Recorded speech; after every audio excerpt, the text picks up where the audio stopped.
Oh yeah. So okay. So if you want to check out the video of today's show, oh shoot, man, I move around so much while I'm talking. I just can't seem to get that camera in the right spot. But anywho, if you want to check out some YouTube clips of tonight's show video, once again, you just go to Charles Lampson's webcam video. Yeah, man, you can stay lost there for days if you really want to. You know, if you really want to watch all my videos all that long. But there'll be tons of clips of previous shows, and me and Tony Ford and Keith Way and Tom McCain hanging out, playing music, that kind of thing, playing hillbilly Hoosier music, and so that kind of thing, man. All right, so anywho, ladies and gents, tonight's topic is the Kabbalah, and more specifically, the Tree of Life, the Kabbalistic Tree of Life, and even more. More specifically than that, I'm sort of doing an analysis of Dion Fortune's The Mystical Kabbalah. That's spelled with a Q. And once again, that's not a universal spelling. I know some people spell it with a K, some people spell it with a C, some people spell it with a Q. So take your choice. Yeah. All right, so ladies and gents, as always, this is an interactive show as well. So if at any point you would like to call in and be a part of the show, let's see here. That number is, well, I'm just going to give out one of the numbers tonight. F it, man. 9er17 9er32 8806 9er17 9er32 8806. Give us a call. Be a part of the big shoe. We'd love to hear from you. What else? Oh yeah, the chat room. We have a couple different chat rooms, ladies and gents. We have the chat room over there at Blog Talk Radio.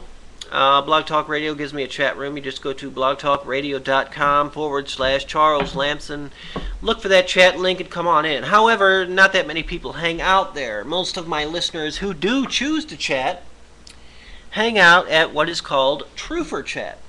And that's trooferchat.chatango.com. Trooferchat.chatango.com. TROOFER. TROOFER. Trooferchat.chatango.com. Come by, say hi to the folks. They're interesting people. But anyway, sort of been having an uneasy relationship with the people in my chat room lately. But you know, some people like me, some people hate me. Hey, you know, whatever, man. What can one do, huh? I mean, you can't please all of the people all of the time, right? Am I right, ladies and gentlemen? Yeah, I think so. So, anywho. Just want to drop by there real fast, say hi to the folks. Let's see.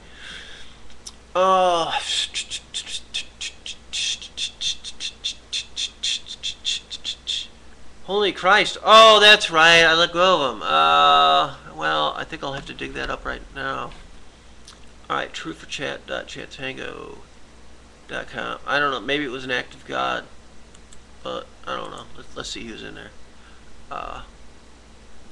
In the heat of night, at the speed of sound. We got this dog, ain't fixed. We got Honey Radiance. I'm not sure. I think I saw earlier we had Pat, and we had Geo, and we had, well, I'm not going to go back to previous 35 guys, sorry. And I don't have like a complete list because, ladies and gentlemen, we run our chat room like a republic. And I do not have banning powers. I do not have access to the complete list of chatters. That's right, I do not. So, lest I be accused of being a tyrant, I do not have banning powers in this chat room. And that's the way I hope to keep it, ladies and gents. I don't know, I think we do have a non-banning policy in this chat room. So sometimes it can get a little wild and crazy. And that's why sometimes, man, I choose not to hang out there for like days at a time, because haters like to come in there and hate on me, and it's like, it becomes an exercise in masochism after a while. But what can one do, huh? I'm a true believer in free speech. So, and free speech doesn't mean you have to sit there and let someone, talk to you like you're a piece of shit. So, I mean, look, I respect your right to free speech if you respect my right to walk away when I'm sick and tired of listening to your ass, please. But anywho, yeah, Trade Static, Pat, I'm not sure who else is here, but anyway.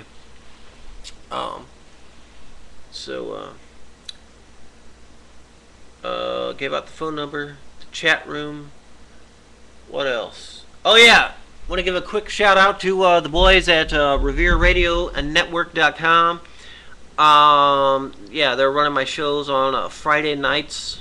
Friday night, 12 Central, 12 midnight Central, after Rob Revere's show, right after Friday Night Fight Club. I love Friday Night Fight Club. It's fucking hilarious. It's a good time. If you don't have anything else to do on a Friday night, you're sitting at home. Maybe you had one or two cocktails. It's interesting to check out. An interesting cast of regulars shows up, and you have Rostic Gnostic on from what is it? 8 to 10. Yeah, 8 to 10, I believe. And then Central. And then we have Rob Revere. He comes on from 10 to 12 Central. And then yours truly comes on at 12 midnight till 2 midnight, 2 in the morning Central Time. So check it out. All right. So yeah, and the boys at KDix as well. KDIX. Yeah, they're I think they're running a lot. I think we're sort of doing a simul broadcast thing with the boys at KDix, and thank you once again, guys, for running my shows. Really appreciate it. And thank you very much for the kind words last week, Herbsta. Really helped me out, really did.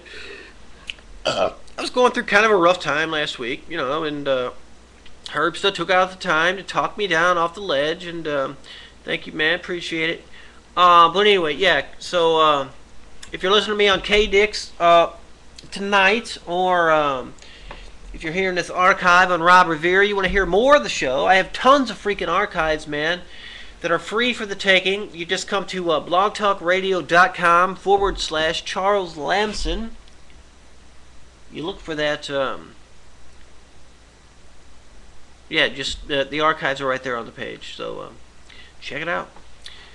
Alright then. So let's get this shindig started, ladies and gentlemen. Alright, so we're talking about the Kabbalah.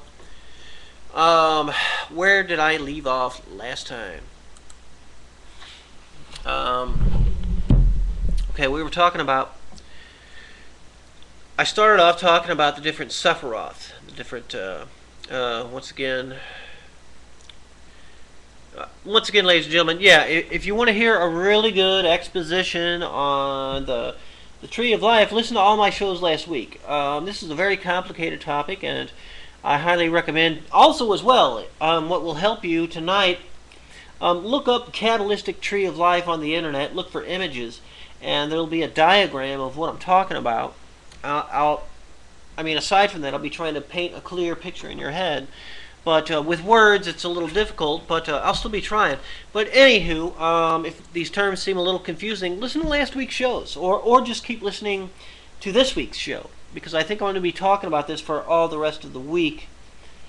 Because once I got started on this, I made a commitment. I told myself, well, I'm going to spend about 2.5 weeks on the Kabbalistic Tree of Life, because it is sort of a complicated topic, and it does take a good 2.5 weeks to build a picture up in your head of what this Kabbalistic Tree of Life looks like. Anyway, it's sort of divided into 10 parts, and the 10 parts are called Sephiroth, and that is plural for Sephirah. Each of the 10 parts is called Sephirah, and these 10 parts are connected by 22 paths. And that is what I started talking about. That's what I started talking about last. Well, it wasn't last show. The show before last, but it gets pretty complicated, so I spent a couple shows on it. But anywho, plants. Yeah. Well, before I go into this, yeah. Yeah, I started talking about the different things that are associated with the different Sephiroth and the different paths. They're the rocks and minerals, astrological signs, planets. What else? Colors, and plants. But that's just to name a few things are associated with each of the different Sephira or paths. So, plants are also associated with the Sephiroth in another way. The old doctrine of signatures assigned various plants to the presidency of various plants in a somewhat erratic fashion. In some cases, there was a genuine association. In others, it was arbitrary and superstitious. Old Culpeper and other ancient herbalists have a great deal to say on the subject. And some very interesting researches are being done on the anthroposophical experimental farms. In a similar way, certain drugs are associated with the different Sephiroth. And here again, we need to distinguish the superstitious from the mystical. The arbitrary attribution of drugs cannot always be justified by actual experiment. But we may safely say whole classes of drugs could be regarded as under the presidency of certain Sephiroth because they partake of the nature of certain modes of activity which are classified under these Sephiroth. For instance, all aphrodisiacs could justly be assigned to Netzach. Netzach being, I think that's number 7. Netzach, Venus. Netzach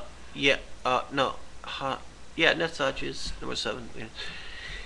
Venus and all abortifacients. I guess that's drugs that help you abort a newborn, whatever, or abort a baby, whatever. To Yesod, number 9, in her Hecate aspect. Hecate, once again, being a goddess, but a goddess in warrior form.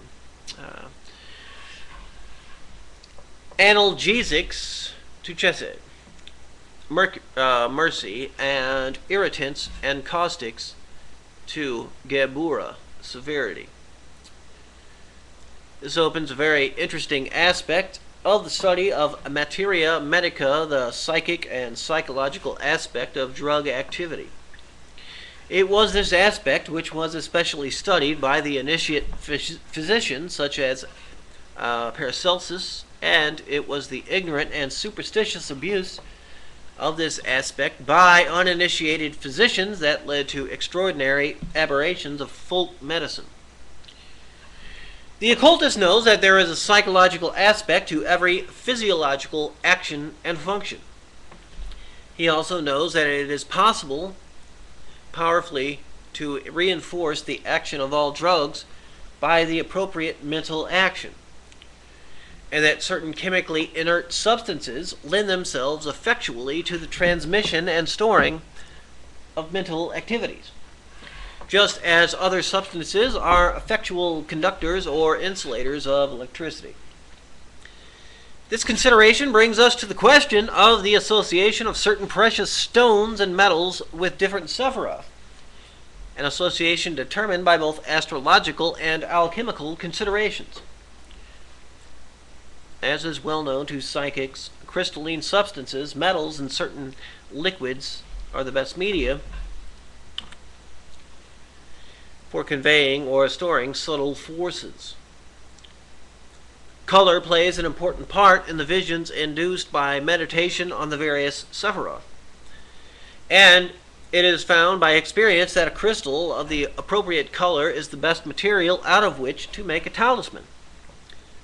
a blood red ruby for the fiery Martian forces of Gebura, and emerald for the green ray nature forces of